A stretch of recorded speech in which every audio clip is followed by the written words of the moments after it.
Videos కూడా ఇక్కడ పక్కన పెడతా ఉంటాను. మీరు చూడొచ్చు. ఇలాగా మనకు ఈ పూజా విధి విధానం అనేది తంత్ర మార్గంగా జరుగుతుందనమాట. ఇందులో కూడా రాహుకేతువుల తంత్ర మార్గంగా మనకు పంచమకరాలు కూడా వాడుతా ఉంటారండి. అందులో వీళ్ళకి అధిష్టాన దేవతలకు చేస్తా ఉంటాం. ఇది హవన ప్రక్రియ అన్నమాట.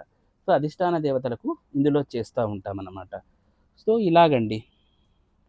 సో, మనము చాలామంది చెప్తా ఉంటారు, "నాకు రాహుకేతు అయిపోయిందండి. కానీ నాకేం పెద్ద రిజల్ట్ రాలేదు."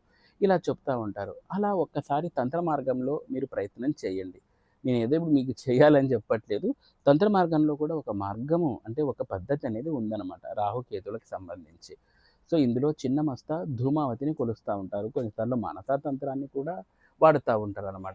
సో, ఈ విధంగా మనకు రాహుకేతు శాంతి అనేది చేసుకోవచ్చు.